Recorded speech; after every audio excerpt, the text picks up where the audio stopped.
आज आपण differential equation मधील last point applications of differential equation बघणार आहोत. तर त्यामधील फर्स्ट ऍप्लिकेशन आहे population growth and growth of bacteria. ठीक आहे, मीनिंग स्टार्टिंगला बघूयात, एक फॉर्म्युला प्रूव्ह करूयात. फॉर्म्युला म्हणजे जर रिलेशन जे आहे पॉप्युलेशन ग्रोथ किंवा बॅक्टेरिया ग्रोथ मधील दोघांचं एकत्र नाही, पण ओरिजिनल पॉप्युलेशन आणि ग्रोथ झालेलं पॉप्युलेशन या दोघांमधील जो रिलेशन आहे जे किंवा बॅक्टेरिया ओरिजिनल आणि ग्रोथ झाल्यानंतरचा असणारा बॅक्टेरिया त्यामधील रिलेशन, ते रिलेशन स्टार्टिंगला बघूयात आपण, ते प्रूव्ह करूयात. त्यानंतर आपण त्याच्यावरची एक्झाम्पल बघणार आहोत.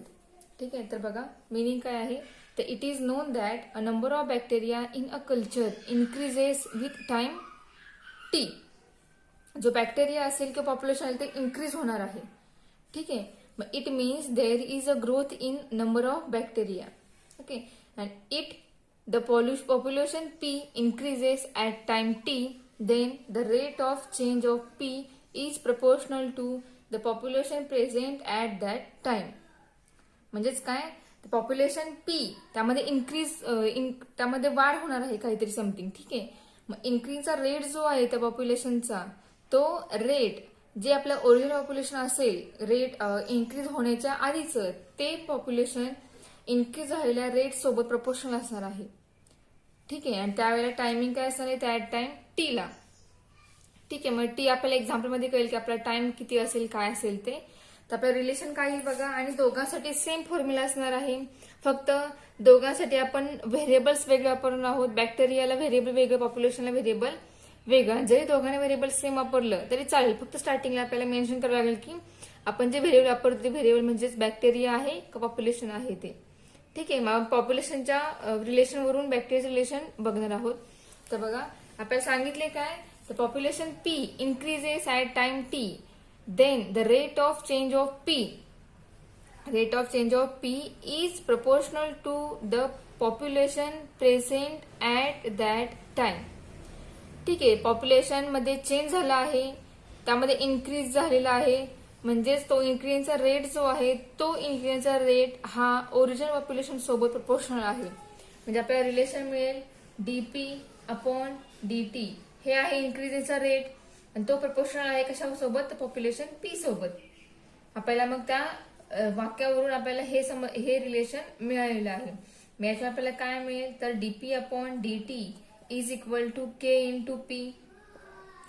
ठीक आहे, आणि हा जो के आहे तो कॉन्स्टंट आहे, तो 0 पेक्षा ग्रेटर आहे, कारण आपला जो पॉप्युलेशन आहे किंवा बॅक्टेरिया असेल तो इन्क्रीज होतोय.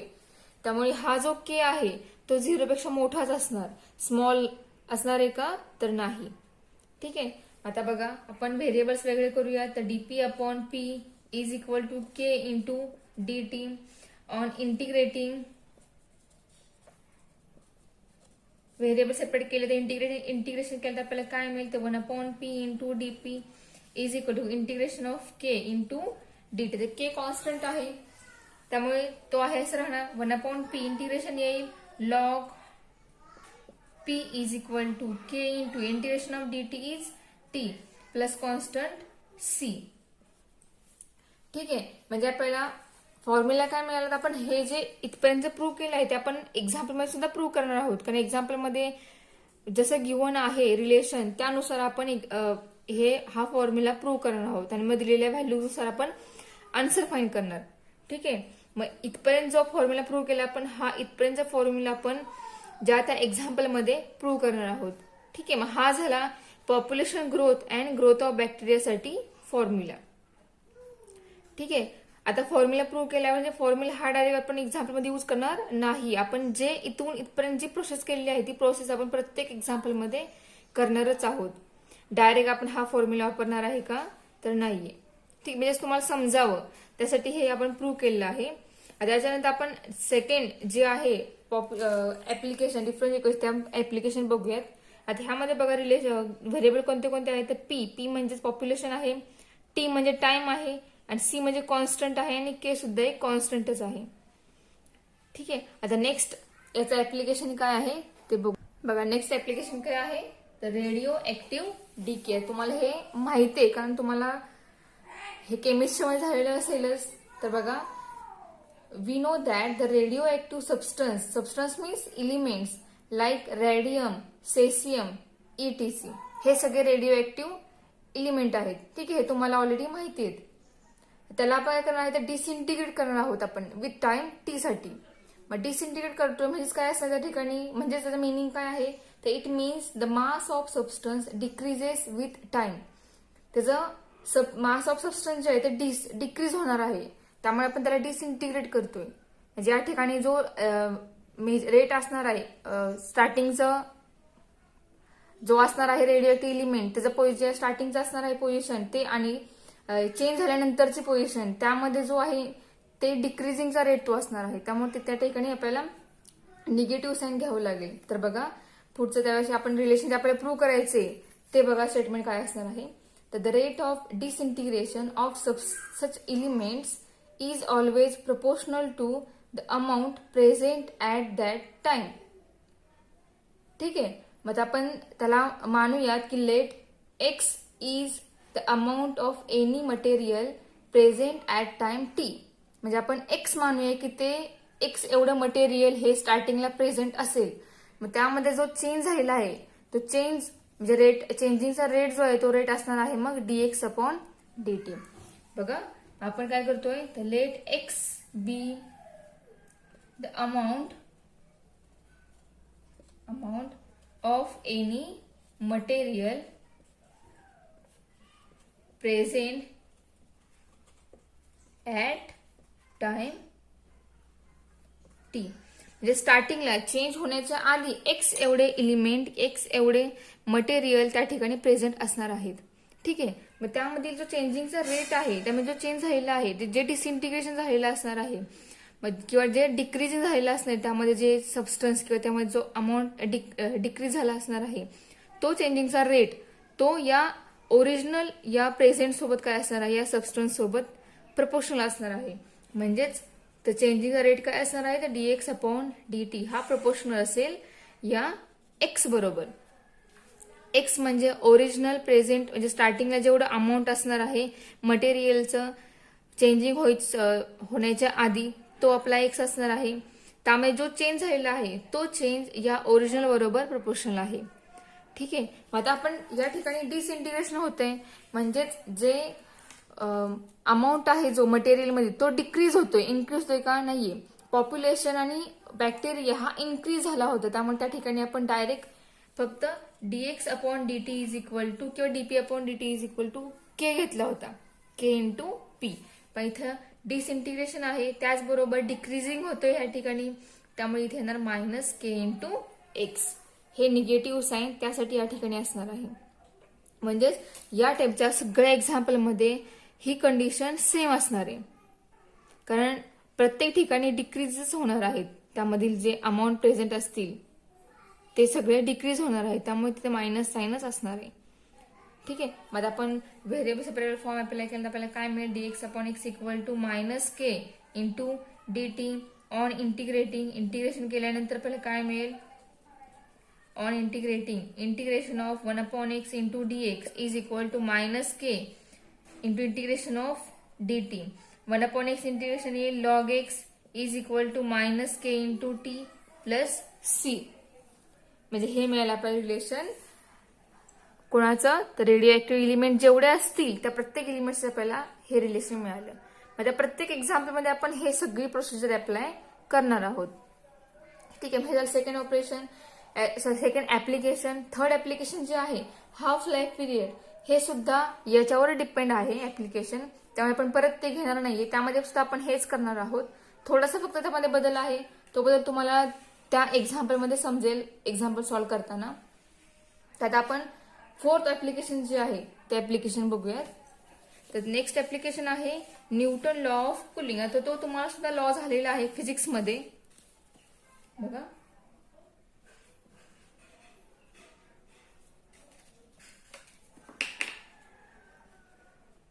Newton's law of cooling.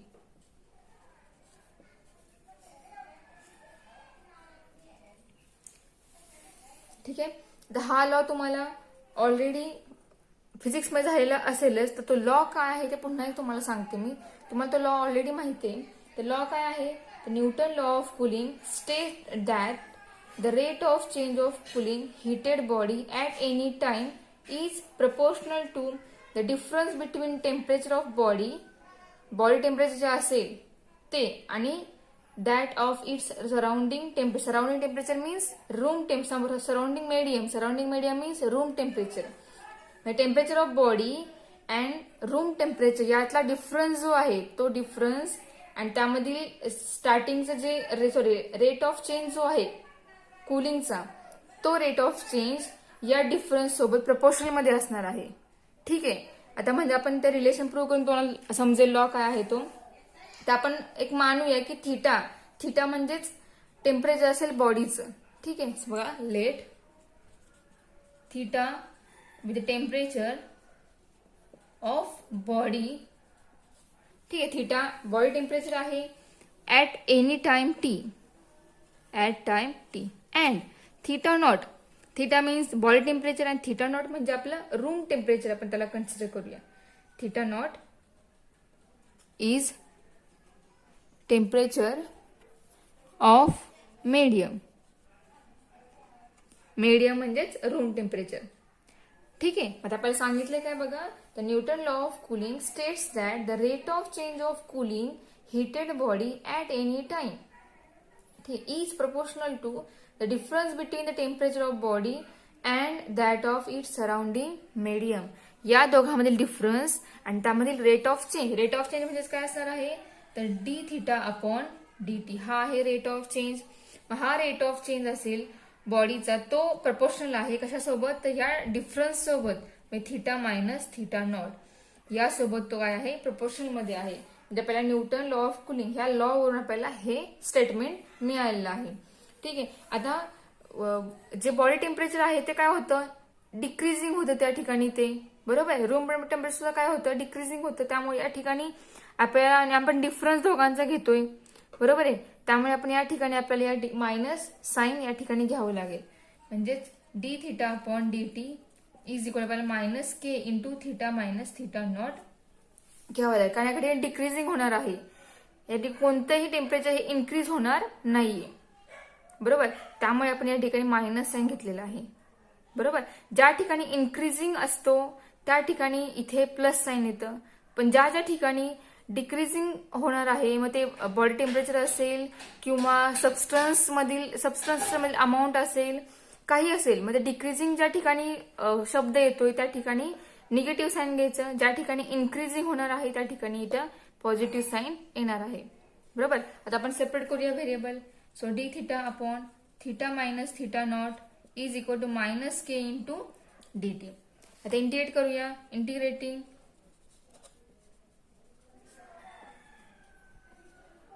on integration of 1 upon theta minus theta naught into d theta is equal to minus k integration of dt. Integration काय येईल same log of theta minus theta naught is equal to minus k into t plus c. हा आला formula Newton law of cooling साठीचा. ठीक आहे. मग ज्या ठिकाणी न्यूटन लॉ ऑफ कुलिंग वर डिपेंड एक्झाम्पल असेल त्या ठिकाणी आपण ही सगळी प्रोसिजर सेम अप्लाय करणार. त्यानंतर हा फॉर्म्युला प्रूव्ह करणार अँड देन व्हॅल्यूज ज्या आपल्याला विचारल्या त्या व्हॅल्यू आपण फाइंड आउट करणार. ठीक आहे. त्याच्यानंतर अजून एक ऍप्लिकेशन आहे. इथे लास्ट ऍप्लिकेशन आहे सरफेस एरिया. मग ते सुद्धा आपण डायरेक्ट ह्यानुसारच फाइंड करणार आहे. तर ते सुद्धा एक आपण एक्झाम्पल वरच बघूया की सरफेस एरिया फाइंड करायचा कसा ते. आता आपण याच्यावर डिपेंड जे एक्झाम्पल्स आहे ते एक्झाम्पल बघणार आहोत. आपला लास्ट आहे एक्झरसाइज या चॅप्टर मधील 6.6 एक्झरसाइज आहे तो आपण बघणार आहोत. तर 6.6 क्वेश्चन नंबर फर्स्ट बघूया. क्वेश्चन नंबर फर्स्ट आहे in a certain culture of bacteria the rate of increase is proportional to the number present. If it is found that the number doubles in 4 hours, find the number of time the bacteria are increased in 12 hours. तर example बॅक्टेरियाचं आहे आणि increasing या ठिकाणी होतात bacteria. त्यामुळे या ठिकाणी आपला रिलेशन जे आहे ते त्या ठिकाणी पॉझिटिव्ह साइन येणार आहे बरोबर. आता या ठिकाणी रिलेशन काय असणार आहे तर बघा in a certain culture of bacteria the rate of increase is proportional to the number of present. जेवढे बॅक्टेरिया प्रेझेंट आहेत त्यानंतर त्यामध्ये जो इन्क्रीजिंग झालेला असणार आहे बॅक्टेरिया तो ओरिजिनल बॅक्टेरिया सोबत प्रपोर्शनल असणार आहे. त्याचा चेंजिंगचा रेट जो आहे तो. मग सपोज करूया let X be the number of bacteria. म्हणजे एक्स म्हणजेच बॅक्टेरिया असतील असं मानूया आपण. तर बघा आपण आन्सर फाइंड करूया. So let X be the number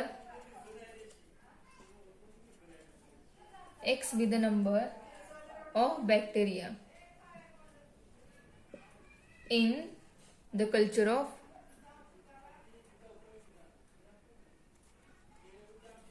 time t. So in the culture at time t. ठीक आहे. मग एक्स एवढे बॅक्टेरिया आपल्याकडे आहेत. आता आपल्याला दिलेलं आहे काय, त्यामध्ये रिलेशन आहे आणि जो चेंजिंग रेट आहे म्हणजे changing rate dx upon dt आहे असं आपण मानूयात. ठीक आहे. आता आपल्याला गिव्हन काय आहे, तर if it is found that the number doubles in 4 hours, 4 तासामध्ये बॅक्टेरिया डबल होत आहेत. ठीक आहे.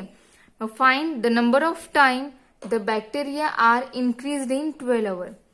मग 12 तासांनी बॅक्टेरिया कितीने इन्क्रीज झाला असेल ते आपल्याला फाइंड करायचं आहे.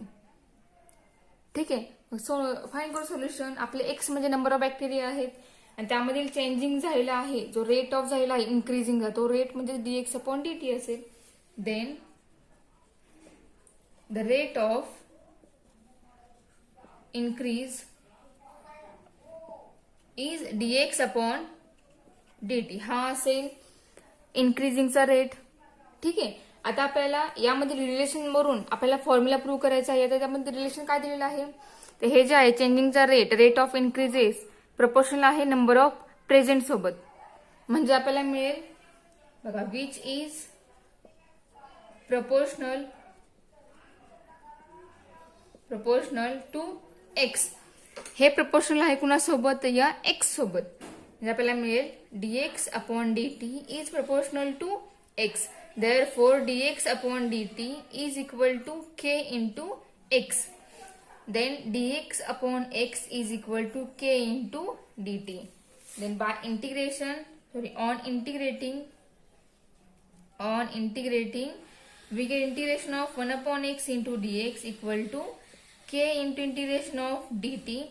Integration of 1 upon x is log x. So log x is equal to k into t plus constant c. म्हणजे आपला फॉर्म्युला झाला हा. आता आपण जे दिलेले आहेत आपल्याला व्हॅल्यू, त्यावर आपण ज्या फाइंड करायची आपल्याला व्हॅल्यू ती फाइंड करूयात. ठीक आहे. तर ह्याची मेथड बघा सोल्युशनची काय आहे ती, आणि याची जी मेथड असेल प्रत्येक एक्झाम्पलची सोल्युशनची मेथड सेम आहे. तर बघा मेथड काय आहे ते. ठीक आहे. आता आपल्याला दिले काय, जी इनिशियल पोझिशन असणार आहे ती आपण इनिशियल स्टार्टिंगला कन्सिडर करणार आहोत. ठीक आहे. बघा initially that is when t is equal to 0. Time 0 असताना लेट सपोज करूया की बॅक्टेरिया किती असेल, तर x0 एवढा बॅक्टेरिया त्या ठिकाणी प्रेझेंट आहे. बघा आपण काय मानतोय, तर ज्या वेळेला टाइम 0 आहे, आता 4 तासाने बॅक्टेरिया डबल होतोय ते आपल्याला माहिती आहे. ठीक आहे. पण टाइम 0 असताना प्रत्येक वेळेला प्रत्येक एक्झाम्पलला इनिशियल पोझिशन ही पहिल्यांदा घ्यायची, त्यानंतर मग त्यामध्ये चेंज झालाय जो तो चेंज त्या ठिकाणी पुटअप करायचा. मग टी ज्या वेळेला 0 असेल त्यावेळेला त्या ठिकाणी x0 एवढा बॅक्टेरिया प्रेझेंट आहे असं मानले आपण. आता या व्हॅल्यू यामध्ये पुटअप करूयात, आपल्याला काय मिळेल ते बघूयात. तर बघा therefore log x0 is equal to k into x0 sorry k into T. T किती आहे 0, म्हणजे या ठिकाणी 0 येईल प्लस कॉन्स्टंट c. म्हणजे इथे k 0 झाला. आपल्याला c ची व्हॅल्यू काय मिळेल, तर बघा therefore c is equal to log x0. ही मिळाली आपल्याला c ची व्हॅल्यू. आता ही मिळाली व्हॅल्यू जी आहे ती पुन्हा c इक्वल टू log 0. तर ही व्हॅल्यू जी मिळाली आहे ही व्हॅल्यू पुन्हा आपण कुठे पुट करणार आहोत, तर हे जे आहे log x equal to kt plus c यामध्ये पुन्हा तो c पुट करणार. Therefore log x is equal to k into t plus log x0. ठीक आहे. त्याच्यावर आपल्याला एक व्हॅल्यू एक इक्वेशन मिळेल. काय मिळेल इक्वेशन बघा, तर log x मायनस इकडे घेऊया हा लॉग, म्हणजे लॉग हा पॉझिटिव्ह निगेटिव्ह होईल. x0 equal to k into t. Therefore log x minus log x0 आहे, म्हणजेच log of x upon x0 is equal to k into t. असं आपल्याला इक्वेशन मिळालं. आपण इक्वेशन नंबर 1 कन्सिडर करूयात. कारण आपल्याला पुन्हा या ठिकाणी व्हॅल्यू पुट करण्यासाठी आपल्याला हे इक्वेशन लागणार आहे. म्हणजे आपल्याला इनिशियल पोझिशनला पूर्ण सोल्युशन सॉल्व्ह करून आपल्याला हे इक्वेशन मिळालं आहे. इनिशियल जी व्हॅल्यू आहे ती पुटअप करून इक्वेशन सॉल्व्ह करून आपल्याला हे इक्वेशन मिळाले. आता आपण हे इक्वेशन यूज करणार आहोत. तर बघा इनिशियल झालं. आता आपण टी किती आहे 4. टी म्हणजे 4 तासांनी काय होतं तर बॅक्टेरिया डबल होतोय. म्हणजेच when t is equal to 4. मग टी 4 असताना एक्स किती असणार आहे तर डबल होते म्हणजे 2 इंटू एक्स नॉट असणार आहे. म्हणजेच इनिशियल पेक्षा डबल हा बॅक्टेरिया इन्क्रीज होतोय आफ्टर 4 आवर. ठीक आहे. तर बघ ह्या व्हॅल्यू पुटअप करूयात. आपण ह्या व्हॅल्यू कुठे पुट करणार ह्या इक्वेशन नंबर 1 मध्ये पुट करणार आहे कारण हे पूर्ण सॉल्व्ह करून आपल्याला इक्वेशन नंबर 1 मिळालेलं आहे. So therefore log of x upon 2 log of x put करतोय आपण. एक्स नॉट ऑलरेडी आहे तो आहे असं राहणार आहे. तर बघा log of 2 x naught upon x not is equal to 4 into k. ठीक आहे. यामध्ये एक्स नॉट कॅन्सल होईल. याच्यावर आपल्याला काय मिळेल तर log 2 is equal to 4 into k. बरोबर आहे. आता 4 आपण जर इकडे आणला लेफ्ट हँड साईड तर आपल्याला के ची व्हॅल्यू मिळेल. म्हणजे आपल्याला त्याच्यावरून के काय मिळेल तर 1/4 इंटू लॉग 2. बघा आपण काय करतोय इथे. तर के मिळाला तर के आपण कुठे पुट करणार के तर हा के जो मिळाला आहे तो पुन्हा आपण या इक्वेशन नंबर 1 मध्ये पुट करणार. म्हणजे प्रत्येक वेळेस आपण इक्वेशन नंबर 1 यूज करणार आहोत. आता इक्वेशन नंबर 1 मध्ये पुट केलं आपल्याला इक्वेशन नंबर 1 मध्ये चेंज होऊन इक्वेशन 2 मिळेल. आता इक्वेशन 2 आपण थर्ड कंडिशनला वापरणार आहोत. तर काय मिळेल बघा तर log of x upon x not is equal to 1/4 into log 2 into t. ठीक आहे. के पुट केलं आपल्याला हे मिळालं इक्वेशन. आता ही झाली सेकंड कंडिशन आपल्याला हे मिळालं. आता थर्ड म्हणजेच काय तर आता फायनल त्यांनी काय विचारलेलं आहे तर आफ्टर 12 आवर तर 12 तासाने बॅक्टेरिया कितीने इन्क्रीज झाला असेल ते फाइंड करायचं आपल्याला. ठीक आहे. तर बघा हे वरचं आपण आहे असं ठेवूयात. ठीक आहे. आपलं एक्झाम्पलच आहे. आता आपण लास्ट जे आहे ते या ठिकाणी पुट करूया. तर बघा when t is equal to 12. आता 12 तासांनी आपला बॅक्टेरिया किती असेल तो फाइंड करायचा आपल्याला. सो वी गेट आपल्याला काय मिळेल तर लॉग. आता हे आपण कुठे पुट करणार इक्वेशन 2 जे मिळालं पहिले या ठिकाणी आपण ते पुट करणार आहोत. ठीक आहे. Log of x upon x not is equal to t किती आहे 12. मग 12 आपण या ठिकाणी पुट करूया अपॉन 4 इंटू लॉग 2. ही 12 व्हॅल्यू टी ची आहे ती पुट केली आहे आपण upon 4. So log of x upon x not is equal to 12/4. म्हणजे आपल्याला या ठिकाणी मिळेल 3 इंटू लॉग 2. ठीक आहे. हेच आपल्याला मिळेल लॉग 2 ब्रॅकेट 2⁻³ लॉगच्या रूलनुसार. 2 क्यूब किती असतो तर 8 असतो. Log of x upon x not is equal to log 2 cube म्हणजे या ठिकाणी मिळेल आपल्याला 8. Log of x upon x not equal आपल्याला हे मिळालं. लॉग आहे दोन साईड लॉग कॅन्सल होईल आपल्याला मिळेल x upon x not is equal to 8. This implies x किती मिळेल आपल्याला तर 8 इंटू एक्स नॉट मिळेल. बरोबर आहे. आता 8 इंटू एक्स नॉट काय आहे तर number of bacteria present at that time. म्हणजेच आपण इनिशियल कंडिशनला किती बॅक्टेरिया प्रेझेंट असेल ते मांडलेले आपण त्याला आपण एक्स नॉट मांडलेलं आहे. बरोबर. आता आपल्याला काय समजलं तर 4 तासाने ज्यावेळेला 4 तास त्यावेळेला आपण बॅक्टेरिया डबल होतोय. मग तेच 12 तासाने काय होणार आहे तर बॅक्टेरिया 8 इंटू एक्स नॉट एवढा असणार आहे प्रेझेंट. म्हणजे हे आपलं सोल्युशन राहिलं आहे. लास्टला आपण आन्सर लिहूयात. देअरफॉर लास्ट आन्सर केलं आपण. Therefore number of bacteria will be 8 times the original number in 12 hours. ठीक आहे. 12 तासांनी बॅक्टेरिया 8 टाइम एवढा असेल. ठीक आहे. हे आपलं एक्झाम्पल कम्प्लीट झालेलं आहे. आता आपण नेक्स्ट ऍप्लिकेशनवर डिपेंड एक एक्झाम्पल बघूयात. पॉप्युलेशनवर जो जे एक्झाम्पल असेल तर बॅक्टेरिया पॉप्युलेशन दोघांसाठी रिलेशन सेम आहे, तेव्हा आपण बॅक्टेरियाचे एक्झाम्पल एक बघितलेलं आहे. तुम्ही यानुसार सेम टू सेम पॉप्युलेशनचे एक्झाम्पल एक सॉल्व्ह करून बघा. त्यासाठी सगळी मेथड पूर्ण सेम घ्यायची, रिलेशन पण सेम, फक्त व्हेरिएबल वेगळं घ्यायचं. आपण एक्सला बॅक्टेरिया म्हणतोय, पॉप्युलेशनला पी हे व्हेरिएबल घेऊन तुम्ही एक्झाम्पल सॉल्व्ह करा. ठीक आहे, बाकी मेथड पूर्ण सेम आहे, काहीही बदल नाही बॅक्टेरिया पॉप्युलेशन या दोन्हीच्या एक्झाम्पल्समध्ये. फक्त व्हेरिएबल बदलेल, बाकी सोल्युशनची मेथड ती बदलणार नाही. नेक्स्ट बघा, थर्ड एक्झाम्पल आहे if a body cool from 80 degree Celsius to 50 degree Celsius at room temperature of 25 degree Celsius in 30 minute. So find the temperature of the body after 1 hour. एका तासाने body temperature किती असेल हे आपल्याला find करायचे. ठीक आहे, आता कन्सिडर करूया आपण की theta not theta degree Celsius with the temperature of body. Theta हे काय असेल तर बॉडी टेम्परेचर असेल ऍट टाइम टी ला, मिनिटमध्ये. ठीक आहे, so room temperature is given to be 25 degree Celsius. Room temperature हे राठी गिव्हन आहे, ते किती आहे, ते 25 डिग्री सेल्सिअस दिलेलं आहे. तर the Newton law of cooling हा काय सांगतो आपल्याला, तर d theta upon d t the rate of change of temperature is proportional to theta, म्हणजे body temperature minus room temperature यासोबत.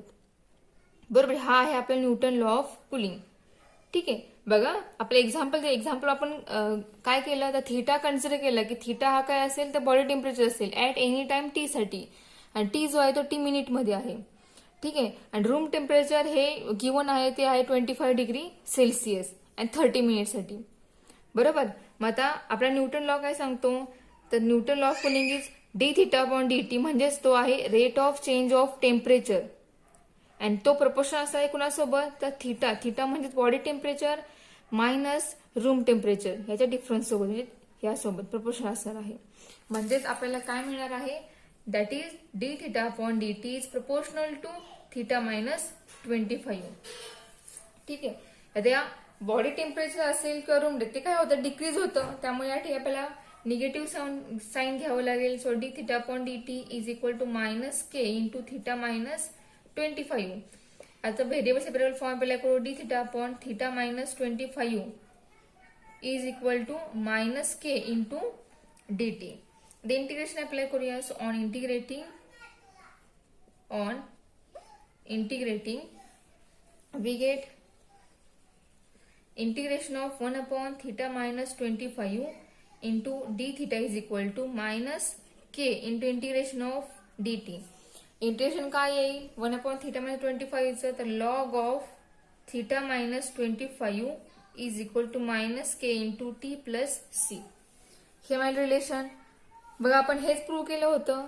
ते एक्झाम्पल जसं जसं असेल त्यामध्ये रूम टेम्परेचर जे दिलं असेल त्यानुसार हे काय होईल, या ठिकाणी ती व्हॅल्यू फक्त बदलणार आहे. बाकी फॉर्म्युला आणि जी मेथड आहे ती मेथड तीच राहणार आहे.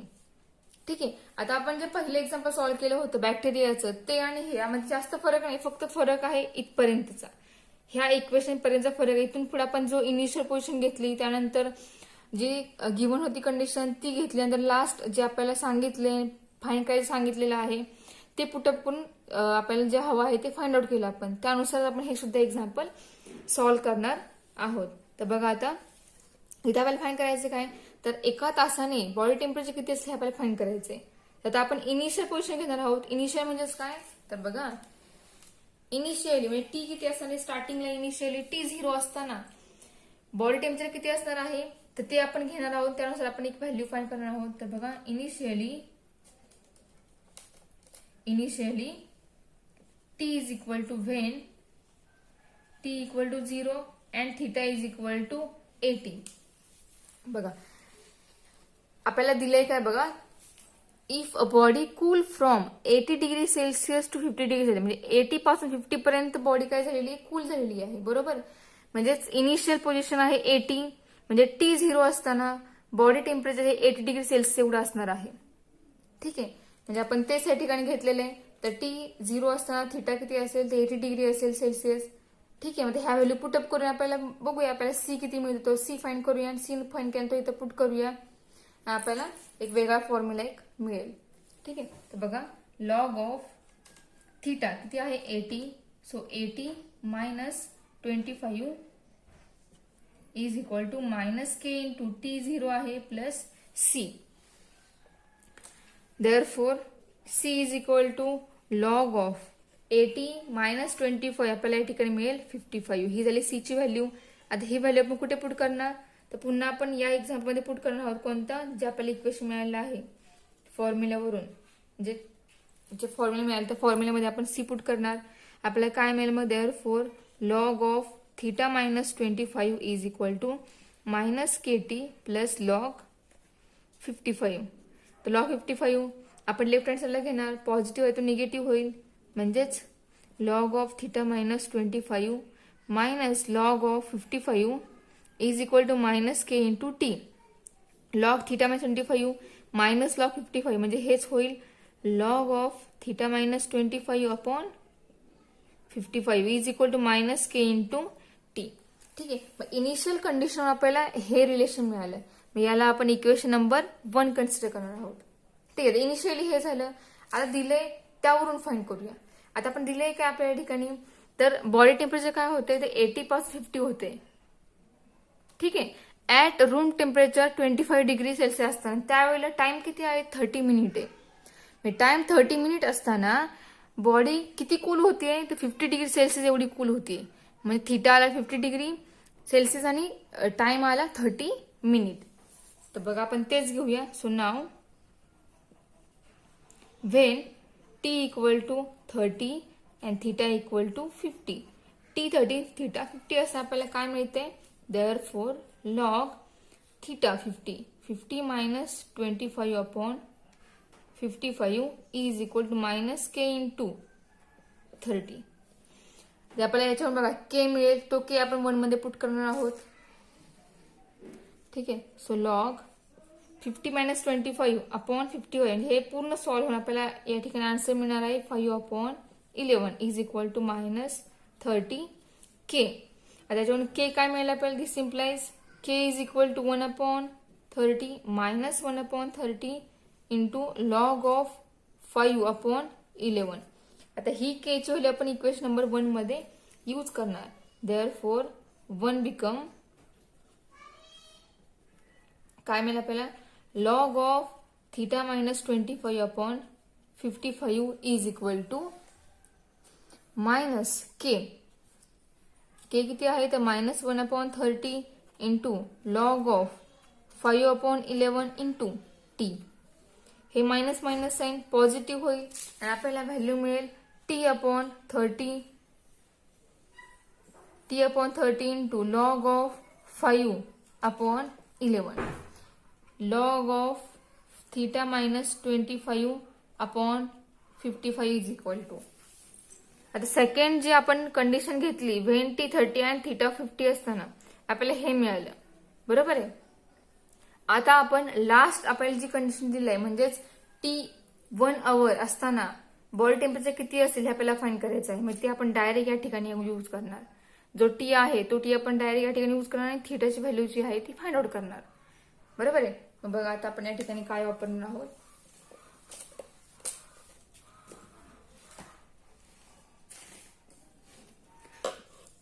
तर बघा वेन टी इक्वल टू 1 आवर. ठीक आहे, एका तासाने टी आता आपले टी जो आहे तो मिनिट मध्ये आपल्याला घ्यायचा आहे. पण आपल्याला विचारलं आहे 1 आवर, आफ्टर 1 आवर म्हणजे 1 तास, म्हणजे आपल्याला किती मिनिटं या ठिकाणी वापरावे लागणार आहे. तर बघा 1 तास म्हणजे 60 मिनिट असतात. 60 मिनिटानंतर बॉडी टेम्परेचर किती असते आपल्याला फाइंड करायचंय. So t equal to 1 hour that is 60 minute.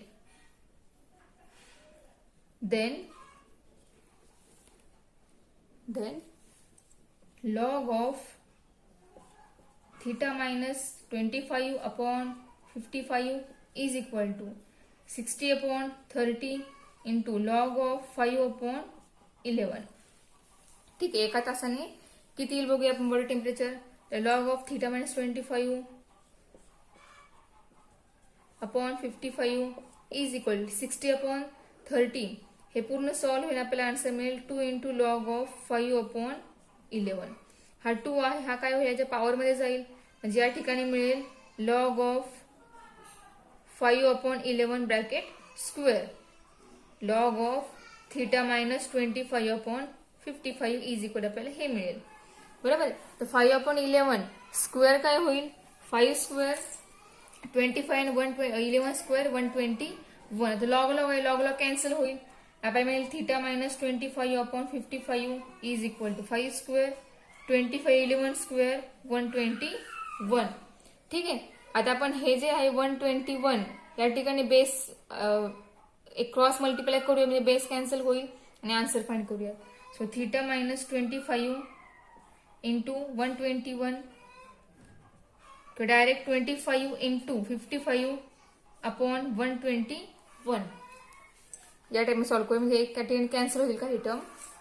त्याला बघा हे पूर्ण सॉल्व्ह होऊन पूर्ण ह्या टर्म सॉल्व्ह आपल्याला या ठिकाणी मिळणार आहे काय तर 125 अपॉन 111 ही व्हॅल्यू मिळेल.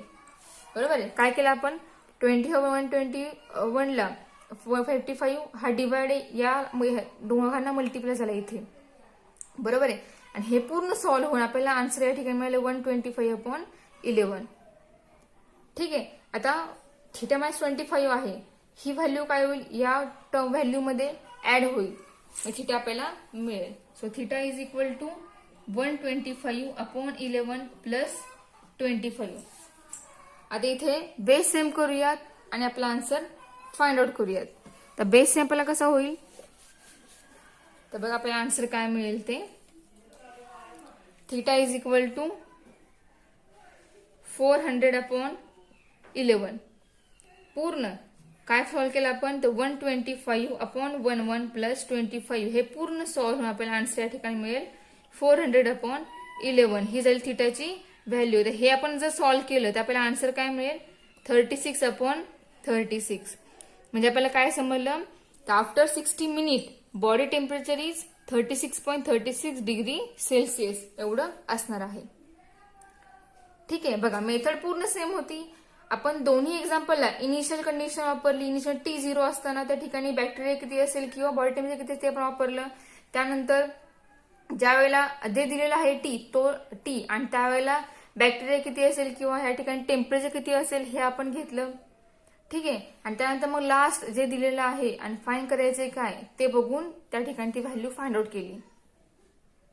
बरोबर आहे. आणि आन्सर आपलं फाइंड झाल्यानंतर मग लास्टला आपलं स्टेटमेंट पूर्ण लिहायचं म्हणजेच काय the temperature of body answer कसं लिहायचं तर बघा the temperature of body temperature of the body will be 36.36 degree Celsius after 1 hour. हे झालं आपलं कम्प्लीट सोल्युशन. यासारखे आपण अजून एक्झाम बघणार आहोत. त्यामध्ये नेक्स्ट लेक्चरला बघूयात.